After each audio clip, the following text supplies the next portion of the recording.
Thanks so much for joining us, guys. Thank you. Good to be here. Okay, so let's jump right into it. If you could maybe each just give us a bit of a, who you are and what you're working on, inside ATCO.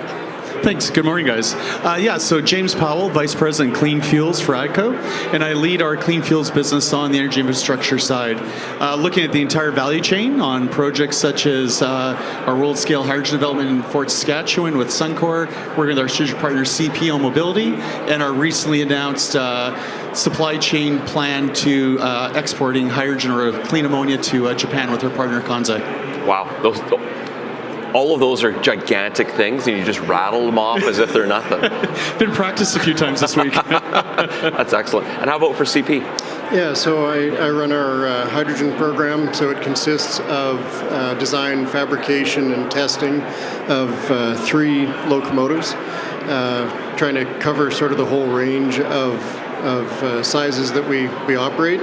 And then early on in the project, we determined that there wasn't an awful lot of fuel cell grade hydrogen kicking around. So we're building 2 electrolyzer systems. ATCO's given us a big assist on working through that. Oh, very cool. So maybe let's jump a little bit more into the detail of that. So again, there's some companies that are doing electric, trains. You're obviously looking at hydrogen. Can you talk just about the advantages of hydrogen and electricity and kind of what their use cases are? Yeah, we took a good hard look at a pure battery electric locomotive. There's a couple of manufacturers that are doing that. What we found is for the operational flexibility we need, hydrogen just made a lot more sense. So, I mean, our unit it's a hybrid, so we still have onboard propulsion batteries. Gives us a place to store energy if we're going down a grade or something like that. But the fueling time is much faster. We've got flexibility in terms of being able to fuel remotely. We can take a tube trailer out to the field and fuel a locomotive there, as opposed to a pure battery electric. You've got to go back to your charging station every time. And then once that battery is out, you don't have the ability to recharge. Whereas with the onboard fuel cells, we can actually charge the batteries as we're going across the road. Yeah, amazing. We've been talking a lot about the 5,000 hydrogen vehicle challenge and just why hydrogen makes a lot of sense for heavy haul trucking, charter buses. And I hadn't really thought about it with trains in the same way, but it's kind of the same issue. That if you're operating a fleet of charter buses or trucks, you don't want them to be plugged in for a third of their life. You want them to be out on the road, making money, moving people and moving products. Trains are exactly the same. You don't want them parked for 8 hours a day. Yeah, asset utilization is a huge part of our business model. So, we need to demonstrate that these units can do the job of the locomotive that it's replacing. And so, it's a challenging kind of existence for a locomotive. But if it can't do that job, we're not really in a position to double up and have 2 or 3 locomotives doing the job of one today. Yeah, absolutely. So we've talked about the vehicles, the trains. You're really the distribution, the production. There's so many pieces of the value chain in hydrogen that ATCO is not just part of but leading.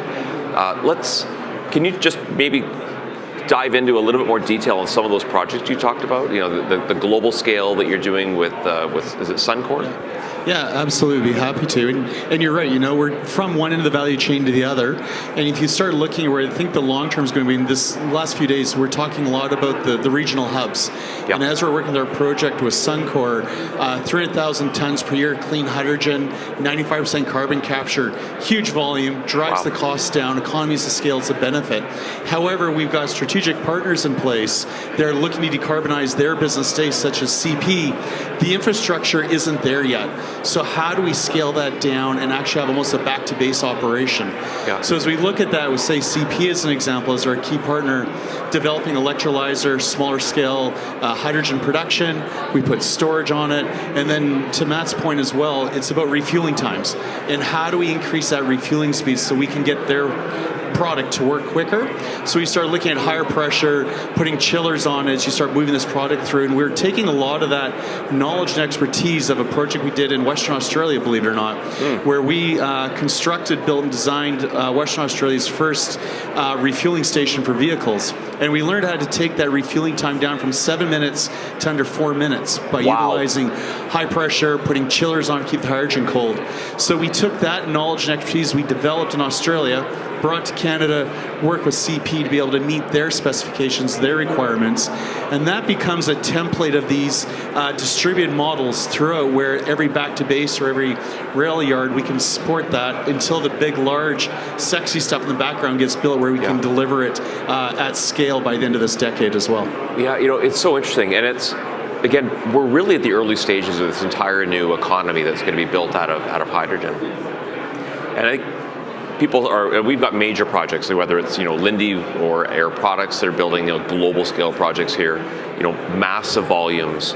But there's also going to be this need for more distributed networks. So when you're talking about electrolyzer projects that are in rail yards, again, that's a whole nother model that people might not be thinking about as one of the ways we're going to deploy this. Yeah, and you're spot on with that. Everyone looks at the hydrogen economy, we talk about the hubs, which is really the long-term solution to drive efficiency.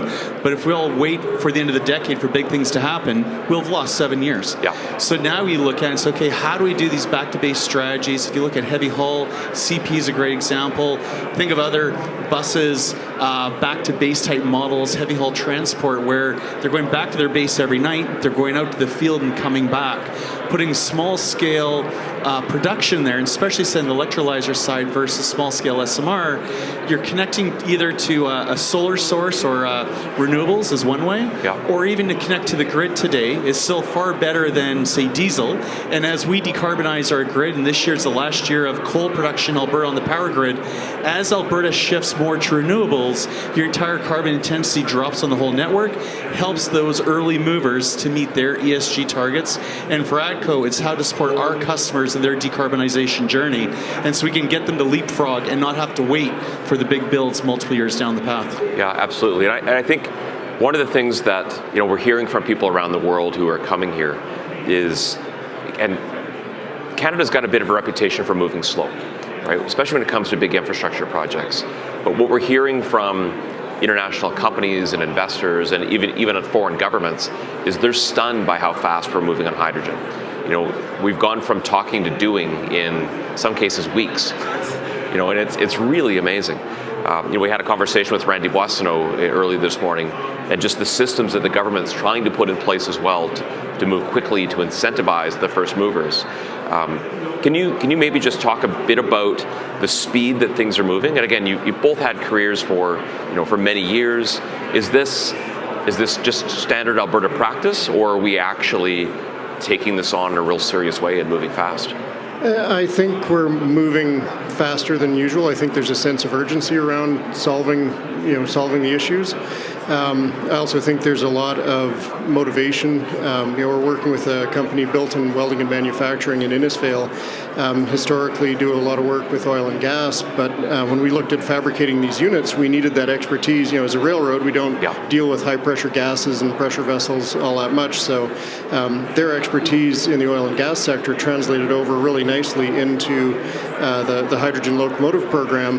But it also allows them to diversify kind of what they're working. So I think we're seeing that kind of across the spectrum. Our first locomotive, we went from teardown to first movement test in a year. Wow. So very fast. Our second unit, based on what we'd learned on the first, it was a 6-month cycle for fabrication. And it's getting the attention internationally. A lot of the other railroads are reaching out to us, trying to find out what we're doing. The OEMs are taking note because they'd been telling people, hey, it's going to be 5-7 years, and then they turn around and, well, CP's doing this right now. So it's really moving the needle on the speed. Yeah, it's fantastic. Yeah, and I would say similar things. Like on our side, on the development, the value chain, there's almost been this perfect storm created where you've got this societal push towards decarbonization. People are now realizing where we're at. Our customers are looking either for their own choice of ESG reductions or through government programs, mandates. So you got the societal push. You've got a government push that's really setting up in Canada really great frameworks in place. And for governments, they're moving quickly. They now have announced the investment tax credits. They've got the SIF funding for different applications. They're encouraging early adoption. And then the last piece, I think, is industry is recognizing this is a huge opportunity, and specifically in Alberta, if you start looking at the skill set and the competencies and the expertise we have of people building massive complex petrochemical industries, oil and gas, taking that knowledge to transfer it to the new energy. Hydrogen is just a different molecule. Looking at, say, on the sequestration subsurface, we become experts extracting, take that same knowledge and put back in. And then there's the Alberta ingenuity and the willing to push fast. But I think it's those 3 or 4 things that come together with a sense of urgency. And I think the industry, even from last year's conference to this year, last year there was a lot of ideas and aspirations, whereas this year people are actually touching tangible projects to show how fast this market is developing. Yeah, I love it. It's great to hear that what we're feeling is real, from the industry perspective. Just to dive a touch more into the technical piece, when we look at the fueling infrastructure that's being built right now, or that's open and operating for trucks and buses and things, a lot of the early ones were built on about 350 psi. We're now seeing we really need probably more 700 psi, so we've got longer distances. What kind of pressure are we looking at for a train? Are you 700 work? Is it much bigger? Is it liquid? Yeah, so for us, we're at a 350 bar, so 350 atmospheres roughly. Yeah. Does that turn into 5,000 psi? 5,000 psi? Yeah. Okay. Yeah, so significantly higher. But because hydrogen's such a light molecule, you're trying to compress it as much as possible. There is a little bit of a trade-off. As you go to higher pressures, you need a smaller tank. Yep. And so you don't exactly double your capacity, in that fixed volume, because you've got more tanks, more piping, all of that. So 350 is a reasonable spot for us. But one of the areas of innovation, we're seeing storage technology advancing. Containers, liquid. We may end up pivoting to that at some point, but for now, gaseous storage is working pretty well for us. Yeah, and I asked the question and not realizing it was 5,000. That's a lot of pressure. But I asked the question because I think people don't maybe have their minds on just all the other opportunities that exist in this value chain. We need companies to build storage containers, the pipes, the valves, the switches, the control mechanisms, the monitoring systems. All of this, a lot of that exists in things like, Shell Quest and other big projects, but in the mobility sector and a lot of other sectors, there's tons of room for innovation, for original equipment manufacturing, for all these new things to happen. Yeah, and just to echo the earlier comment, sort of the support from government helps a lot to accelerate that, because it can touch multiple elements of that supply chain. So we got a grant from Emissions Reduction Alberta, which allowed us to get into the fabrication of a couple of additional units and to do the fueling facilities that it would have just taken us much longer to get there just by ourselves. Yeah, love it. Any thoughts on that too? Yeah, no, and it's a good point, and I think it's coming down to the point of the old saying of necessity is the mother of invention. Yes. There's been this technology sitting on the side. They start wondering, should I invest? Is the demand there? And as we start seeing leaders like CP and others in the marketplace wanting that, we're starting to say, okay, well, it's really expensive. How do I innovate? How do I drive the cost down? And it's anything, as you scale up, you drive the average cost per kilogram down, you create the more momentum, you start creating that snowballing effect of technology and driving the value. And so there's a lot of room for that innovative space. And I think as you get there and you're seeing it, it's a way to start again driving down that cost and efficiency standpoint as well. Yeah, I totally agree. Only about a minute left. Again, we've got about 8,000 people here from around the world. It's like the show is just absolutely taking off. More than 100 exhibitors. Again, more than 70 countries have sent people here. Are there things that you're looking for or watching that you think this is the value I want to get out of this show? Yeah, it's been absolutely brilliant stuff. I think having that many players within the entire ecosystem in one place at one time, having the dialogues, the connections, sharing the challenges, sharing the successes, this is how you're going to accelerate the economy. We talk about innovation, having people in the room, think of all the minds in this one room. The hydrogen challenge isn't going to be solved by a person, a company, or a government. It's going to be a community, and it's huge communities like this with the brain power to drive this even quicker and more efficient to meet those ESG targets we have in front of us. Yeah, totally agree.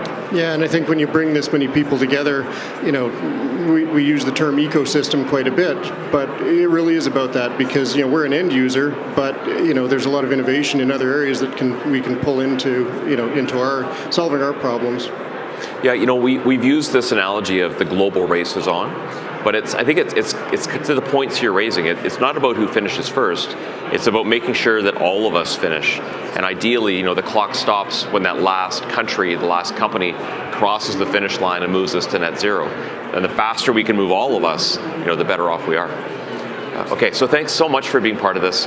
Again, both of you, as individuals and as companies, are absolute leaders in this space. Just so thrilled that you're here and are part of this, and that you're really driving this net zero economy forward. So thank you. Thank you for having us. Appreciate it. Yeah, you bet. Thanks so much, guys. Thanks.